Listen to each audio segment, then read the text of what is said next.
जय श्री कृष्णा बच्चों। आप पढ़ रहे हैं आपकी हिंदी की किताब कक्षा 5 की हिंदी की किताब से पाठ 6 स्वस्थ तन और सुखी जीवन। अगर आपका तन स्वस्थ रहेगा तो आपका जीवन कैसा रहेगा? सुखी रहेगा।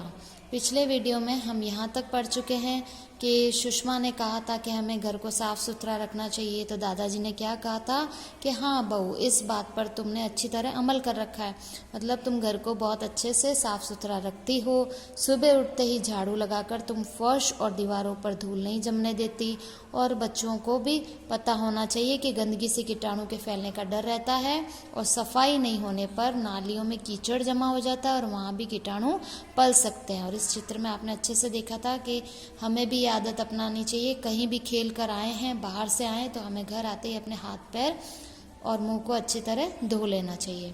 अब दादाजी ने यह भी कहा कि खुली धूप और ताज़ी शुद्ध हवा स्वास्थ्य के लिए जरूरी है। दादाजी ने क्या बताया कि अच्छी खुली धूप हो तो वो और ताज़ी शुद्ध हवा ये हमारे स्वास्थ्य के लिए ज़रूरी है। धूप से हमें विटामिन डी मिलता है। धूप से कौन सा विटामिन मिलता है? डी। ये आपको अच्छे से याद रखना है हमेशा के लिए कि धूप में अगर आप बैठोगे तो आपके शरीर को कौन सा विटामिन मिलेगा? विटामिन डी मिलेगा। और इसके लिए हमें ताज़ी और शुद्ध हवा की भी ज़रूरत होती है। अब जो शरीर के लिए बहुत ज़रूरी है, ताज़ी और शुद्ध हवा हमारे शरीर के लिए कैसी होती है? ज़रूरी होती है। हम जो पानी पीते हैं वह शुद्ध हो, पानी को छानकर पीना चाहिए। पानी ऐसे कुएं का हो जिसकी रोजाना सफाई होती हो। तो हम जो पानी पीते हैं वो कैसा हो? शुद्ध होना चाहिए। हम जो पानी पीते हैं वो कैसा होना चाहिए?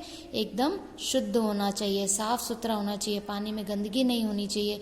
इसके लिए हमें पानी को हमेशा छानकर पीना चाहिए, नहीं तो कीटाणु रह जाएंगे पानी में और वो कीटाणु आपके पेट में जाकर आपको बीमार कर देंगे। इसलिए पानी को हमेशा छानकर पीना चाहिए। पानी ऐसे कुएं का हो जिसकी रोजाना सफाई होती हो। तो पानी इस तरह के कुएं से हो जिसकी बार बार सफाई होती रहती हो। तोशी बोली, हमें गुरुजी ने भी बताया था कि गंदा पानी पीने से हम बीमार पड़ जाते हैं। तो तोशी ने क्या बोला कि हाँ, हमें गुरुजी ने भी बताया था कि गंदा पानी पिएंगे तो हम बीमार पड़ जाते हैं गंदा पानी पीने से। सही बताया तुमने, हमें बहुत सी बीमारियां तो अशुद्ध पानी पीने से ही होती है। हमें शुद्ध पानी ही पीना चाहिए।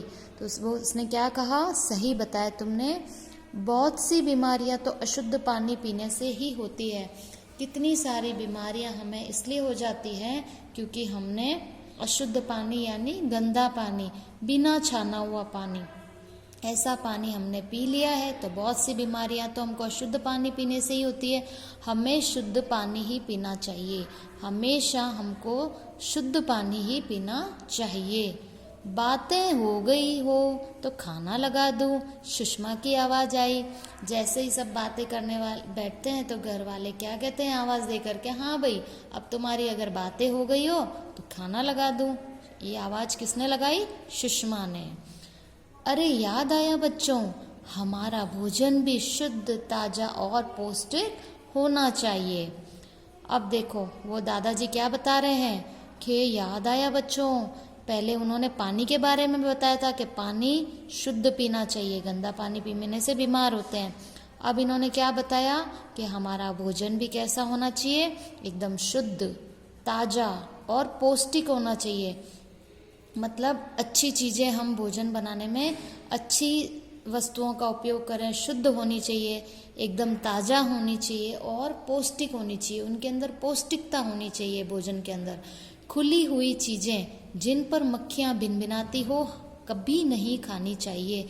जब बाज़ार में आप जाते हैं, कई बार मिठाइयों की दुकानों पे देखते हैं तो वहाँ पे उन्होंने मिठाई के उनको ढक के नहीं रखा होता है, तो उससे क्या होता है? खुली मिठाइयों पे मक्खियाँ भिनभिनाती है। अगर वो हम खा लेंगे तो बीमार पड़ जाएंगे। तो ऐसी मिठाइयाँ या ऐसी कोई भी चीज़ें हमें नहीं खानी चाहिए जो खुली हैं, जिन पर मक्खियाँ भिनभिनाती हो, कभी नहीं खानी चाहिए। फल और सब्जियों का उपयोग धोकर ही करने में समझदारी है। जो हमारे फल हम खाते हैं, हम सब्जियां खाते हैं, इन सब का उपयोग कैसे करना चाहिए? धोकर। कभी भी आप फल लेकर आते हैं, सब्जियां लेकर आते हैं, तो उसका उपयोग कैसे करना है? धोकर ही करने में समझदारी है। कभी भी ऐसे नहीं है कि बाजार से फल लाया और डायरेक्ट फल को काट कर खा लिया, नहीं।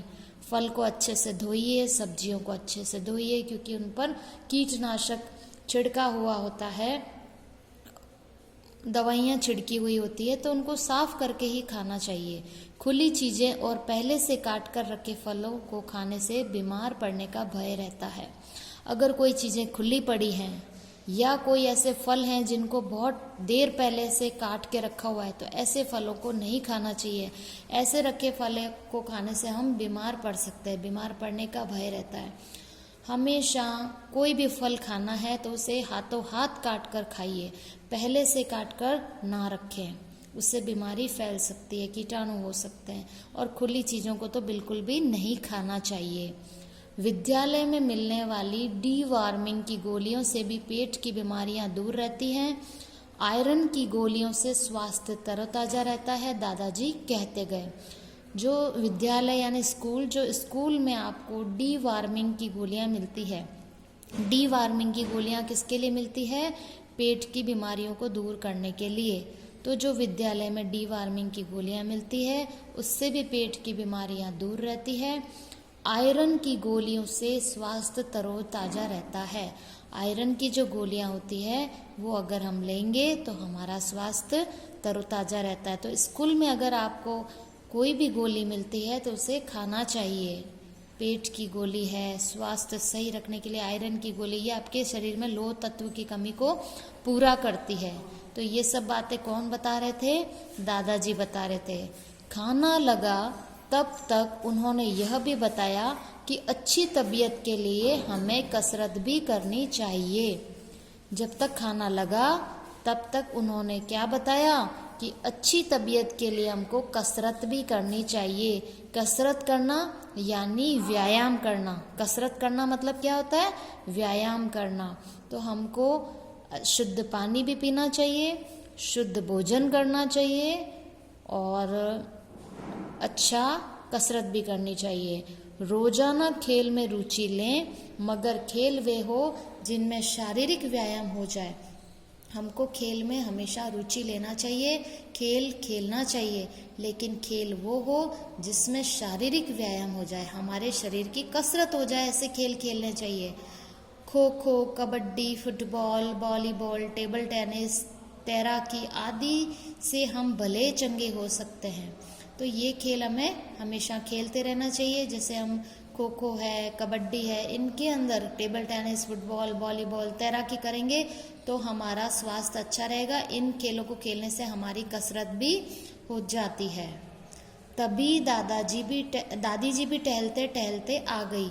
मतलब दादी जी क्या कर रही थी? टहल रही थी, इधर उधर घूम रही थी, टहल रही थी और बातें सुनकर कहने लगी, कुछ मेरी भी सुन लो। खुश रहना अच्छे स्वास्थ्य की निशानी है। तो अभी तक सारी बातें दादाजी ने समझाई थी, तो दादी जी ने क्या कहा कि कुछ मेरी बात भी सुन लो। खुश रहना अच्छे स्वास्थ्य की निशानी है।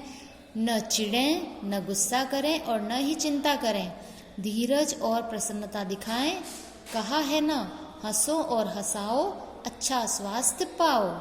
तो दादी जी हमें क्या शिक्षा दे रही है? दादी जी कह रही है कि हमें हमेशा कैसा रहना चाहिए? हमें हमेशा खुश रहना चाहिए। और खुश रहना अच्छे स्वास्थ्य की निशानी। हम खुश रहेंगे तो हम अच्छा स्वास्थ्य रहेगा, हम हमेशा स्वस्थ रहेंगे, बीमार नहीं पड़ेंगे। तो न चिढ़ें, तो हमें न तो चिढ़ना है, न गुस्सा करना है और न ही किसी बात की चिंता करनी है। धीरज और प्रसन्नता दिखाएं। हमेशा हमें धीरज से काम लेना चाहिए और प्रसन्नता दिखानी चाहिए, खुश रहना चाहिए, धैर्य रखना चाहिए। कोई भी कार्य होने में समय लगता है तो धीरज रखना चाहिए। धीरज रखना यानी धैर्य रखना। कोई कार्य समय अनुसार ही पूरा होगा, जब उसका समय होगा तो वो अपना आप से पूरा होगा। तो धीरज रखना है, प्रसन्नता दिखाना है। कहा है ना, हंसो और हंसाओ, अच्छा स्वास्थ्य पाओ। यानी हमको खुद भी हंसना है और दूसरे लोगों को भी हंसाना है। और अच्छा स्वास्थ्य पाओ, यानी खुद भी हंसिए और दूसरों को भी हंसाइए और अच्छा स्वास्थ्य पाइए। तो इस तरह आपने इस पाठ को अच्छे से समझ लिया होगा। इसके कुछ कठिन शब्द अर्थ हैं, इनको आप अच्छे से पढ़ लीजिएगा। शाबाश का मतलब होता है एक प्रशंसा सूचक शब्द। जैसे आप अच्छा कार्य करते हैं तो हम आपको शाबाशी देते हैं ना, बेटा शाबाश, बहुत अच्छा काम किया है, तो ये होता है एक प्रशंसा सूचक शब्द। स्वच्छ यानी साफ पवित्र, साफ सुथरी चीज होती है उसको कहते हैं हम स्वच्छ। तंदुरुस्त, तंदुरुस्त रहना यानी स्वस्थ रहना, हमेशा स्वस्थ रहना, बीमार नहीं पड़ना। तरोताजा यानी ताजगी भरा। कीटाणु, कीटाणु का मतलब रोगाणु, रोगाणु जो हमारे शरीर में रोग उत्पन्न करते हैं। और विटामिन क्या होते हैं? पौष्टिक तत्व होते हैं। जब पौष्टिक तत्व हमारे शरीर में जाते हैं तो हमारा शरीर कैसा रहता है? स्वस्थ।